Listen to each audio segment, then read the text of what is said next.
be an actor and gamble on my life, or shall I, continue with school? And he said to me, young man, if you can do Antigone, you can do anything.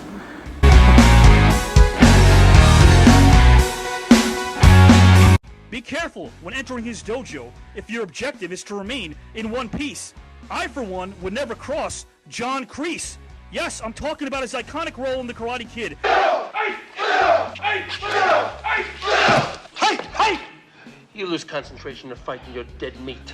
Yes, Sensei. What? Yes, Sensei. If you missed all three, then you were living under a rock or asking why. Not to worry, you can still catch Kreese on Cobra Kai. They thought we were done. But now they see the real story's only just begun. You're yearning for some fun? Don't worry, hang loose. We'll talk about how it all started in a play called The Golden Goose. The man is a natural-born leader, and he isn't even a Spartan. Let's welcome a legend to the green room. Last name Kove, first name Martin. Wow, that's pretty good. Little Murders, Old Age, Cobra Kai. Golden Goose, too. The Golden Goose was the 4th grade. That's when I decided to be an actor. Now, we're going to delve into Martin's career. Before I worked for a period of time in the studio system as a screenwriter, I had a theater and stand-up comedy background, believe it or not. And one of the schools that I performed in was in Bayside, Queens. I performed in the old Queensboro Performing Arts Center. After you... Yeah. And all in Bayside. After you were involved in the Golden Goose in PS 161... without being too, I guess, I don't want to say that you were too articulate at that young age and being able to express exactly why you wanted to call acting as a career of sorts, but did you get the bug all the way back then? Yeah, you know that bug when you can make a lot of people laugh? I think that was the extent of the bug. When you just get up there, we were doing this play in Right. 4th grade, and I think, I was discussing this the other day, you don't think about you're going to make a career of this and all that. You just think how good that feeling is when people laugh at you. Sure. You know? And you're entertaining on stage. You're in the 4th grade, and it feels a lot better than doing math. And it just rang true. And then, year after year, you're doing more plays and all that. And then when I went to college, Queensboro Community College is where I went the first year. And they didn't have much of a drama department when I went. So I would go around to different universities. I would go to Hofstra, I would go to Queens College, I would go to NYU, and I'd audition for their plays. And I was not in attendance in the school, but a lot of the plays I got. And I got the lead in Heartbreak House at Hofstra. Right. You know how cliquey theater departments are. Oh, gosh. I got there for the first day of rehearsal. I got the lead, Hector Harshabai, and there's a big black line right through my name. And they said, Mr. Kove. I was 18 or something, 19. Yeah. And he said, Mr. Kove, you have to be in attendance here at Hofstra to be part of the cast. I'm really sorry. Oh, no. And of course, my heart was broken. Yeah. But, that's what I did. I ran around, and then eventually. Standing in for Sean Connery in 71 proved to be advantageous for you because he suggested that if you can do Antigone, you could do anything. Were you leaning towards joining a classical stage company anyhow? And did Mr. Connery's advice more or less just kind of give you a bit of a nudge and push you in that direction anyway? He was, terrific. And Sidney Lumet was directing. Sidney Lumet would give me the time. But Sean Connery, and it was just a glorified extra role in the first year I was doing things in New York. And yeah, I was accepted to a classical stage company, the CSC Repertory Company.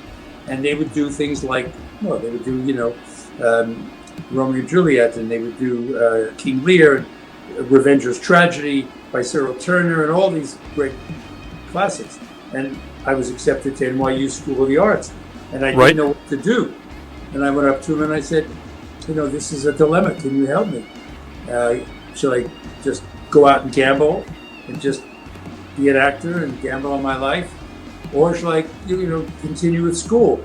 And he said to me, young man, if you can do Antigone, you can do anything. Right.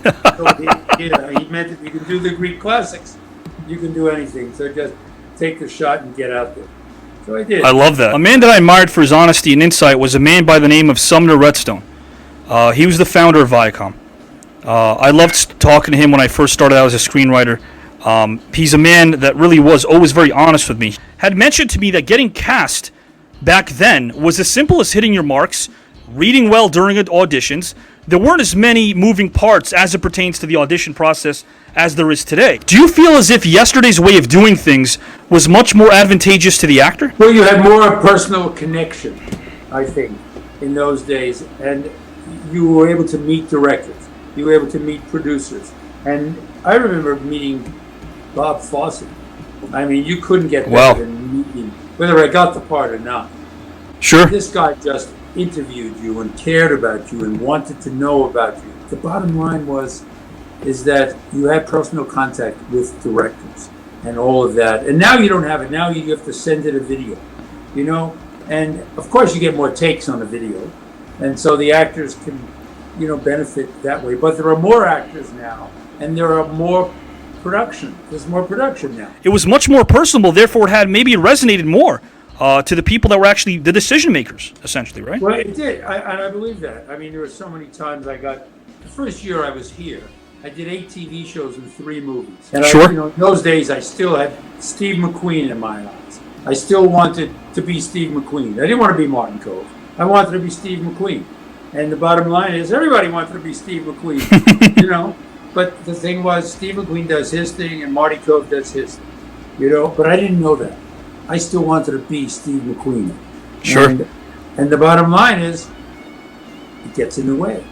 You have to be free enough to use yourself as an actor. And just good advice for everybody. Make all the work and the scripts your own. I remember John Avildsen saying in Karate Kid 1, 2, and 3, I didn't hire you to direct you. I hired you because you know what you're doing. Wow. What a compliment that is. That's a great compliment. Did you feel as if John Kreese, in 1984's Karate Kid, was a man that wasn't written with maybe a bevy of layers to peel back initially? And was that why you found it essential to find out that this man simply didn't want to put his students in a position to lose, since he might have felt lost for the first time in Vietnam during the war himself, right? Well, there's no question about it. But, you know, Cobra Kai is about karate as an offensive sport. On guard! Ice! Point! Round kick! Miyagi treated it back in the movies as a defensive art.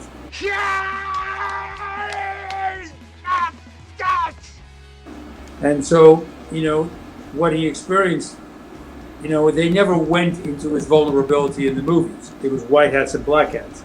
So they wanted him to be, you know, like John Avildsen would say to me, I don't want the Marty Kove twinkle. I want death. That's what he'd say to me. He just cold. Blank slate, yeah. And I look at it. I look at some of these, you know, I wanted to see, when I was doing season 2, I wanted to see the body language.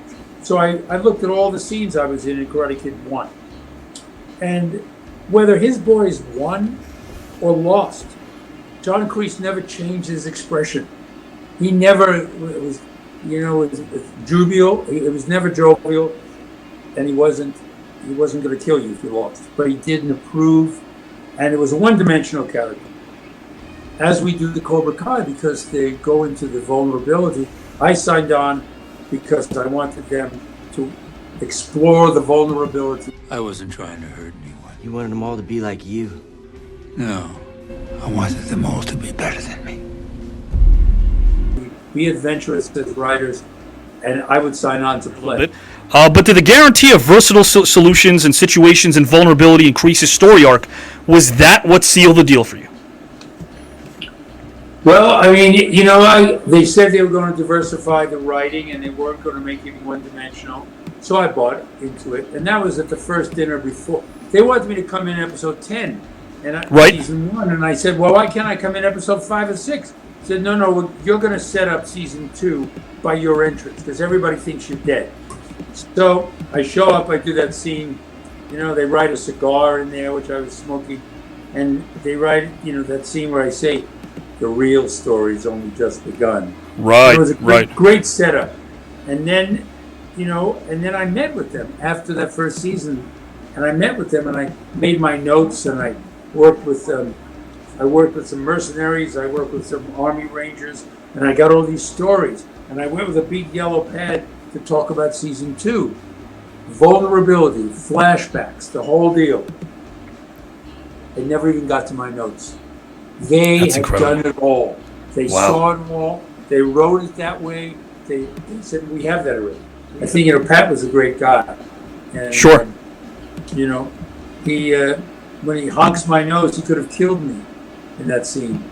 But his essence, the essence written for Miyagi was not about death. It is for John Kreese. But it's not about that. Even after all of that, beginning of Karate Kid 2, all the mess that happened in Karate Kid 1, he still was a father figure to Ralph and just did the honk,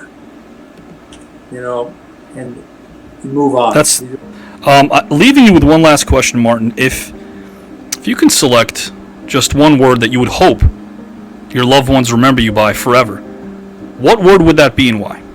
Ethically creative. Remember me, it's 2 words, but it's ethically creative. And I believe being ethical is the key to this existence in this modern time. So true. Moral and ethics have lost their place in our society. Back in the West, you just shook your hand and they were moral and ethical.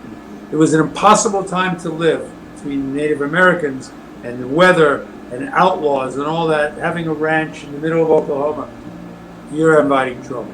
But the bottom line was there was a lot of morality, there was a lot of ethics. You're sheer 9 or 10. You're probably 9.5. Oh, 10 is, no one's perfect. But honest to God, you're terrific. You do your homework. And I appreciate I've done that. everybody. I've done everything. I've done, in the 80s, I did Johnny Carson. I did, Sure. Merv Griffin. I did it all. And you're very energetic and good, and you ask the right questions. Tell that guy that I give you a 9.5. I really appreciate that, guys. Just remember one thing. Sweep the leg.